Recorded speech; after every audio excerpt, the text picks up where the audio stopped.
This is the call that shattered party unity. For days, Republican leaders have been carefully managing the delicate process of moving toward Trump's removal, coordinating with each other to ensure that enough senators would vote to convict while minimizing backlash from Trump's remaining supporters. That careful coordination collapsed this morning, Monday, March 16th, 2026, at 7:23 a.m. Eastern Time, when Trump, apparently recognizing that his impeachment and removal are imminent, made a series of phone calls to Republican senators attempting to pressure them into voting against conviction by threatening to destroy their political careers if they vote to remove him. Breaking news from Capitol Hill and from sources inside multiple senators' offices reveals that Trump's calls have triggered an eruption of tension within the Republican caucus, with senators who had been prepared to vote for conviction now expressing concern about Trump's threats, while other senators are furious that Trump is attempting to intimidate colleagues and are demanding that party leadership respond forcefully. This is not normal presidential lobbying of legislators. This is explicit intimidation where Trump is threatening senators with primary challenges, with withdrawal of financial support, and with public campaigns to destroy their reputations if they vote to convict him. We are talking about Trump telling senators that he will personally fund primary challengers against them and will campaign to ensure their defeat. We are talking about Trump threatening to release damaging information about senators who vote to convict. We are talking about Trump warning senators that voting to convict will make them pariahs among Republican voters and will end their political careers. Why make such threatening calls when they are almost certain to backfire by angering senators and making them more rather than less likely to vote for conviction? Because according to sources familiar with Trump's thinking cited by multiple outlets, Trump genuinely believes that intimidation is his only remaining strategy for preventing conviction, and that some senators who have committed to voting for conviction might back down if they fear the personal consequences of that vote. That calculation has proven catastrophically wrong. The calls have not intimidated senators into backing down. Instead, they have triggered internal GOP tension that is erupting into public view and that is making Trump's removal even more certain. According to leaked communications obtained by the Washington Post and CNN, at least 17 Republican senators who received Trump's threatening calls have shared details of those calls with colleagues and with party leadership, expressing outrage at Trump's conduct and stating that the intimidation attempts have strengthened rather than weakened their determination to vote for conviction. The phrase, "this is a problem," has reportedly been used by multiple senators in describing Trump's calls to leadership, with the phrase appearing in text messages, emails, and recorded phone conversations. In this emergency analysis, we are going to break down exactly what Trump said in his calls and which senators received them. We are going to expose the GOP tension that has erupted in response. We are going to explain why Trump's intimidation strategy has backfired so completely. And we're going to answer the question that has Republican leadership in crisis management mode. How do you manage a party where the sitting president is actively threatening senators to prevent his own removal? Buckle up. The tension has erupted, the calls were a disaster, and Trump just accelerated his own removal. To understand why Trump's threatening calls represent such a catastrophic political miscalculation, you need to understand the dynamics of Senate impeachment votes and why intimidation is particularly counterproductive in this context. When the Senate considers articles of impeachment, each senator must make a decision that balances multiple considerations. They must consider the evidence of presidential misconduct, their constitutional obligations, their party loyalty, their relationship with the president, and the political consequences of their vote among their constituents. In normal circumstances, presidents who face impeachment trials attempt to influence senators through persuasion rather than intimidation. They argue that the evidence does not support conviction, that removal would harm the country, or that political interests are better served by acquittal. They may offer political favors or suggest future cooperation on policy priorities. What presidents generally avoid is explicit threats, because threats create a dynamic where voting for conviction becomes an assertion of senatorial independence and dignity. When a president threatens a senator, that senator must choose between submitting to intimidation, which signals weakness, or defying the threat, which signals strength. Most senators, being proud individuals who have spent careers building political power, will choose defiance over submission when faced with explicit threats. Trump's calls were explicitly threatening rather than persuasive. According to sources who have been briefed on the call's content by senators who received them, Trump opened most calls by stating that he knows the senator is considering voting to convict and that such a vote would be a betrayal. He then proceeded to threaten various consequences if the senator votes to convict. The threats included promises to fund primary challengers, to campaign against the senator, to use his influence with donors to cut off the senator's fundraising, and in some cases, to release information that Trump claimed would be damaging to the senator's reputation. The specific senators who received Trump's threatening calls represent a cross-section of the Republican caucus and include both senators who had publicly committed to voting for conviction and senators who had not yet taken public positions. According to sources cited by multiple outlets, Senator Mitt Romney received a call at approximately 7:23 a.m., where Trump told him that voting to convict would make Romney even more hated by Republicans than you already are, and that Trump would make sure everyone knows you're a traitor to the party. Romney reportedly responded by telling Trump that he had already decided to vote for conviction and that threats would not change his decision, then ended the call. Senator Susan Collins received a call at approximately 7:30 a.m., where Trump told her that voting to convict would end her political career and that he would personally ensure she loses her next election. Collins reportedly told Trump that she considers his conduct grounds for removal and that his threats were inappropriate, then ended the call.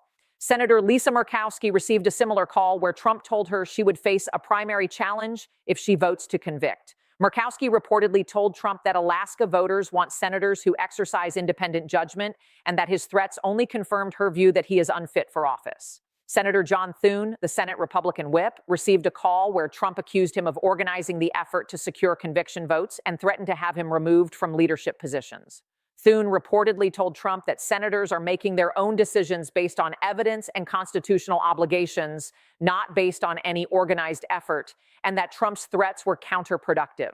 Senator Marco Rubio, who serves as Secretary of State while also being a senator, received a call where Trump demanded that Rubio publicly argue against conviction and threatened to fire him as Secretary of State if he votes to convict. Rubio reportedly told Trump that his constitutional obligations as a senator are separate from his executive branch role and that Trump's threat was inappropriate. The calls continued through the morning, with Trump reportedly contacting at least 17 senators before his staff convinced him to stop. The immediate response from senators who received the calls was outrage, followed by rapid coordination to inform party leadership and to discuss how to respond. According to leaked text messages obtained by the Washington Post, Senator Romney sent a group text to several colleagues shortly after his call stating, "Trump just called threatening me over conviction vote. This is completely inappropriate, suggests he's panicking, makes conviction more rather than less certain." Senator Collins sent a similar message to colleagues stating, "Received threatening call from Trump. This behavior confirms he lacks the judgment necessary for the presidency. We'll be voting to convict." By 9 a.m., Senate Minority Leader Mitch McConnell had been informed about multiple threatening calls and had convened an emergency conference call with Republican leadership to discuss the situation. According to sources who participated in the call, McConnell stated that Trump's threatening calls represented an unprecedented attempt to intimidate senators in the exercise of their constitutional duties, and that the calls had created a serious problem for party management of the impeachment process. According to sources, McConnell stated that he would be speaking with Trump to demand that the calls stop, and that he would be making clear to Trump that the threats were counterproductive and were accelerating rather than preventing conviction. By 10 a.m., McConnell had attempted to reach Trump by phone. According to sources, Trump did not answer McConnell's calls and instead sent a message through staff stating that he would speak with senators however he deemed appropriate and that McConnell should focus on securing acquittal votes rather than criticizing Trump's communication strategy. The eruption of GOP tension has become increasingly visible throughout Monday morning as senators who received threatening calls began discussing them with reporters, and as other senators who did not receive calls but who learned about them from colleagues expressed concern about Trump's conduct. At 11 a.m., Senator Romney held an impromptu press availability where he confirmed that he had received a threatening call from Trump and stated, "The president called me this morning and attempted to intimidate me into voting against conviction by threatening political consequences. I told him that I make decisions based on evidence and constitutional obligations, not based on threats. His call only strengthened my conviction that he lacks the temperament and judgment necessary for the presidency." Romney's public confirmation of the threatening call triggered a cascade of similar confirmations from other senators. By noon, 7 senators had publicly confirmed receiving threatening calls. By 2 p.m., 13 senators had confirmed. Each confirmation was accompanied by statements expressing outrage at Trump's conduct, and in most cases, stating that the threats had strengthened rather than weakened their determination to vote for conviction. The public confirmations created intense pressure on Trump and on Republican leadership because they made clear that Trump's intimidation attempts were widespread, systematic, and unsuccessful. At 1 p.m., Senator John Thune held a press conference where he addressed Trump's calls comprehensively. According to transcripts, Thune stated, "Multiple senators have received calls from the president this morning where he attempted to intimidate them into voting against conviction by threatening their political careers. This behavior is completely inappropriate. Senators must be free to exercise their constitutional judgment without fear of retaliation from the president they are judging. The calls have not changed anyone's mind. If anything, they have confirmed for many senators that the president lacks the judgment necessary to serve." The White House response to the erupting GOP tension has been defensive and has involved attempts to minimize the significance of Trump's calls while also doubling down on threats against senators who vote to convict. At 12:30 p.m., White House Press Secretary Caroline Leavitt held a press briefing where she was immediately asked about Trump's threatening calls to senators.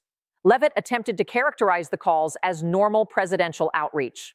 "The president speaks with senators regularly about important issues. These conversations are private and we do not characterize them publicly." When reporters noted that multiple senators had characterized the calls as threatening and inappropriate, Leavitt said, "Senators are free to characterize conversations however they choose. The president is entitled to express his views to senators about the importance of acquittal." When a reporter from the Washington Post noted that senators had described specific threats, including promises to fund primary challenges, Leavitt said, "I'm not going to comment on the content of private conversations." When another reporter noted that 7 senators had publicly confirmed the content of the calls, making them no longer private, Leavitt ended the briefing without answering further questions. At 2 p.m., Trump posted on Truth Social responding to the senators who had publicly discussed his calls. "Senators who are betraying the Republican Party and betraying America by voting to remove me should expect consequences. I will make sure every one of them faces a primary challenge from a real conservative. They will pay for their betrayal." That post, rather than backing down from the threats, explicitly confirmed them and doubled down, ensuring that the controversy would continue to dominate news coverage and would further anger senators. Trump's remaining political advisors are in what sources describe as despair that Trump's threatening calls have destroyed any remaining chance of preventing conviction and have united Republicans against him in ways that even his foreign policy failures had not accomplished. According to reporting by CNN, Trump's senior advisors held an emergency meeting Monday afternoon to discuss the fallout from the calls. According to sources at the meeting, Chief of Staff Susie Wiles stated that Trump's calls had been catastrophically counterproductive and had eliminated any possibility that enough senators would vote for acquittal to prevent conviction. According to sources, National Security Advisor Mike Waltz stated that senators who had been wavering about how to vote were now firmly committed to conviction because Trump's threats had made voting for conviction a matter of asserting senatorial independence. According to sources, several advisors argued that someone needed to convince Trump to stop making threats and to potentially apologize to senators for the inappropriate calls. But according to sources, other advisors stated that Trump would never apologize and that any attempt to convince him to do so would be futile. The meeting reportedly ended without any clear strategy for addressing the situation beyond attempting to prevent Trump from making additional threatening calls. Republican leadership's attempts to manage the party tension have focused on ensuring that the impeachment process proceeds quickly and that Trump's threats do not delay or complicate the conviction vote. According to reporting by Politico, Senate Minority Leader Mitch McConnell held a closed-door meeting Monday afternoon with the full Republican caucus to discuss Trump's calls and the path forward. According to sources at the meeting, McConnell acknowledged that Trump's calls were inappropriate and stated that senators should vote their conscience without fear of retaliation. According to sources, McConnell stated that he expects the Senate trial to begin Wednesday and to conclude by Saturday, with a conviction vote occurring Saturday afternoon or evening. According to sources, when McConnell asked for a show of hands of senators who remained committed to voting for conviction despite Trump's threats, more than 40 senators raised their hands. That number, when combined with all 50 Democratic senators, would provide more than 90 votes for conviction, far exceeding the 67 required and representing one of the largest conviction margins in any hypothetical impeachment scenario that analysts had previously considered. According to sources, several senators who had not previously committed to conviction publicly stated during the meeting that Trump's threatening calls had convinced them that he must be removed. Senator John Cornyn reportedly stated, "I was uncertain about how I would vote. The president's call this morning, where he threatened my political career if I vote to convict, convinced me that he is attempting to obstruct the constitutional process of impeachment. That alone is grounds for conviction." Similar statements from other previously uncommitted senators reportedly occurred throughout the meeting. The political implications of Trump's threatening calls extend beyond the immediate impeachment vote and raise questions about Trump's future ability to influence Republican politics. According to analysis published by the Brookings Institution, Trump's intimidation attempts have backfired so completely that they may permanently damage his standing within the Republican Party, even among senators who might have been sympathetic to him. By threatening senators' political careers, Trump has made it impossible for those senators to acquit him without appearing to submit to intimidation, according to the analysis. The threats created a situation where voting for conviction became an assertion of independence and strength, while voting for acquittal would appear to be submission to threats. Trump essentially ensured that senators who value their dignity and independence would vote to convict. The analysis goes on to predict that Trump's threats will be cited by future Republican candidates as evidence that Trump was a bully who attempted to subvert constitutional processes and who had to be removed to protect the Senate's institutional integrity. This framing, according to the analysis, will make it easier for Republican candidates to distance themselves from Trump and to argue that his removal was necessary rather than representing establishment betrayal. Let's push this to the conclusion that is now universally expected given the GOP tension that has erupted. It is Wednesday, March 18th, 2026. The House voted Tuesday to impeach Trump with overwhelming bipartisan support, including more than 90 Republicans voting for impeachment. The Senate trial began Wednesday morning. Throughout the trial, multiple Republican senators referenced Trump's threatening phone calls as evidence of his unfitness for office and as justification for conviction. Senator Romney stated during the trial, "The president called me Monday morning and threatened my political career if I voted to convict. That call alone demonstrates why he must be removed. A president who attempts to intimidate senators exercising their constitutional duties is a president who has no respect for the constitutional order." On Saturday, March 21st, the Senate votes on conviction. The vote is 93-7, with 43 Republicans joining all 50 Democrats in voting to convict. Trump becomes the first president in American history to be removed from office through impeachment. The overwhelming margin of conviction, the largest for any presidential impeachment in history, was made possible in part by Trump's threatening calls, which transformed senators' votes from political calculations into assertions of independence. Republican senators who voted for conviction cite Trump's threats in explaining their votes to constituents, framing their decision as standing up to intimidation rather than as betrayal of the president. As we close this analysis, understand that we are witnessing the consequences of Trump's final catastrophic miscalculation, where his attempt to intimidate senators into preventing his conviction instead united the Republican caucus in determination to remove him. The threatening calls represented a fundamental misunderstanding of Senate dynamics and of how senators respond to intimidation. Rather than backing down in fear of Trump's threats, senators asserted their independence and their constitutional obligations, with Trump's conduct providing additional justification for conviction beyond his already catastrophic foreign policy failures. The GOP tension that erupted was not tension between pro-Trump and anti-Trump factions, but rather unified outrage at a president who attempted to subvert the constitutional impeachment process through intimidation. Watch the Senate trial that begins Wednesday. If Republican senators publicly reference Trump's threatening calls during the trial, it signals they are using the calls as evidence of unfitness for office. Watch the conviction vote on Saturday. If the margin exceeds 70 votes, it represents one of the most comprehensive repudiations of a president in American history. Watch post-conviction Republican messaging. If candidates and senators cite Trump's calls as justification for removal, it suggests the party will frame removal as protection of constitutional processes rather than as partisan action. Watch Trump's post-presidency. If his threats against senators are cited as evidence of why he should face additional legal consequences, it suggests that his intimidation attempts will have implications beyond just his removal. And watch the Republican Party's future relationship with Trump. The senators he threatened will not forget his conduct, and they will likely oppose any attempt by Trump to remain influential in Republican politics. Subscribe to stay ahead of this historic conclusion. Share this analysis. Hit the notification bell. Because what happens when a president attempts to intimidate senators into preventing his removal, when those threats backfire completely and unite the party against him, when the final miscalculation accelerates rather than prevents the inevitable, is the swift and overwhelming end of a presidency that destroyed itself through consistently catastrophic judgment. The tension erupted, the calls backfired, and Trump's removal became inevitable.